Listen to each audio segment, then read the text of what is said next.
Bismillahirrahmanirrahim. Assalamualaikum warahmatullahi taala wabarakatuh.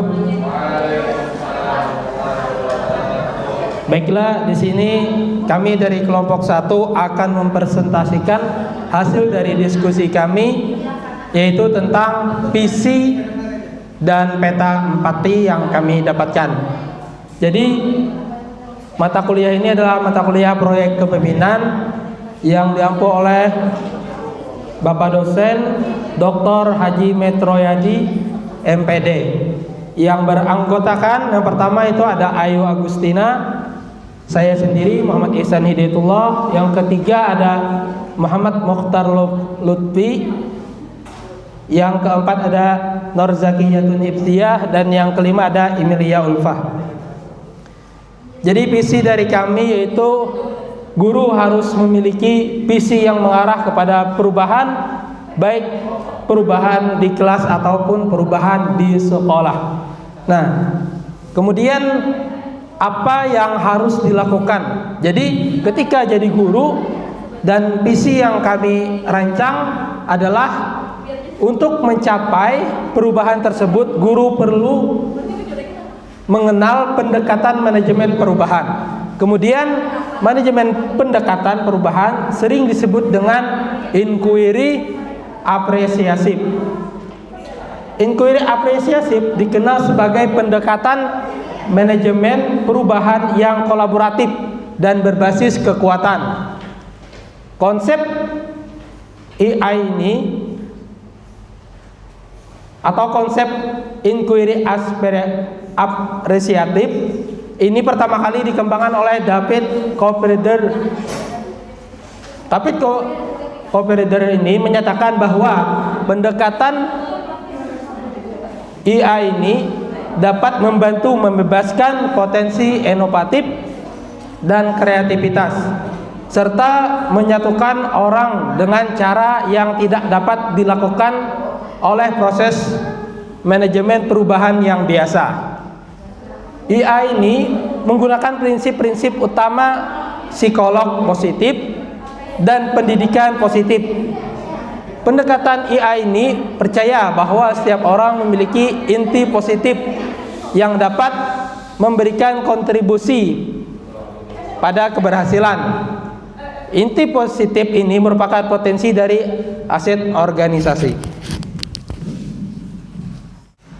Baik, yang selanjutnya bagaimana cara melakukan implementasi inquiry apresiatif ini. Nah, jadi dalam implementasinya IA ini dimulai dengan menggali hal-hal positif, keberhasilan yang telah dicapai dan kekuatan yang dimiliki organisasi. Nah, jadi untuk melaksanakan inquiry apresiatif ini diperlukan sebuah strategi. Jadi strateginya ini dikenal dengan akronim BAKJA, yakni B-nya itu adalah buat pertanyaan, A-nya ambil pelajaran, G-nya gali mimpi, J-nya jabarkan rencana, dan A-nya yang terakhir adalah atur eksekusi.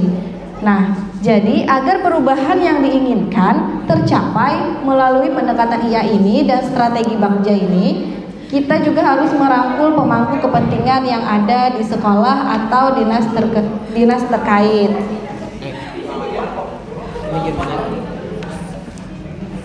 Nah, kedua kali. Nah, kenapa takkan kada mau? Kada mau. Astagfirullahaladzim. Oke, selanjutnya mengapa harus dilakukan?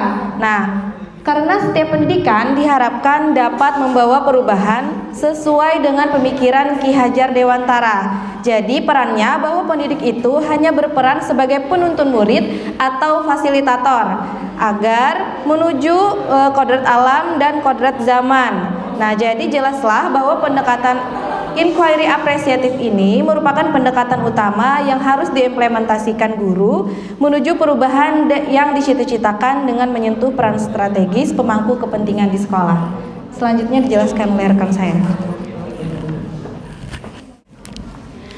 Ya, untuk selanjutnya ini penjelasan tentang peta empati. Peta empati itu sendiri kemarin adalah ada 5 elemen.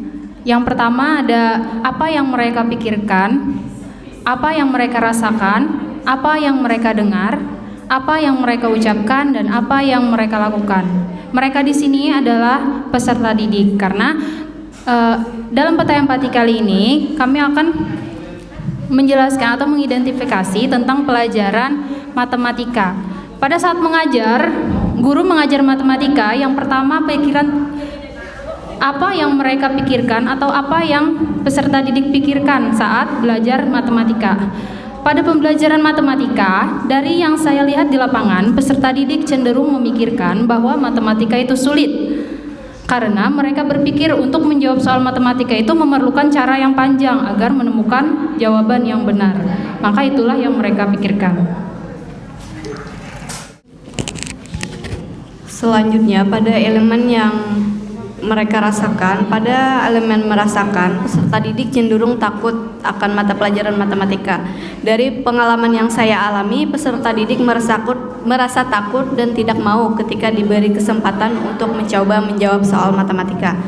Padahal guru sudah mengatakan akan diberi arahan saat menjawab. Selanjutnya pada elemen yang mereka dengar, berdasarkan pengalaman, peserta didik itu akan selalu mendengar kata-kata bahwa matematika itu sulit, baik dari luar sekolah maupun dari teman-teman yang ada di kelas itu sendiri. Namun ada juga yang mendengar kata-kata bahwa matematika itu mudah jika diperhatikan dengan sungguh-sungguh. Selanjutnya yaitu yang mereka katakan, menurut pengalaman saya, yang saya rasakan dari yang dikatakan peserta didik, yaitu lebih kepada mengajukan saran. Banyak dari peserta didik yang mengatakan kepada guru agar membuat soal-soal yang mudah, jangan terlalu sulit. Next. Yang mereka lakukan, peserta didik yang mengalami kekurangan dan dalam memahami pelajaran matematika pasti akan melakukan sesuatu, seperti ketika diberi soal, walaupun sudah dijelaskan, ada saja sebagian dari mereka yang maju menemui guru untuk bertanya kembali.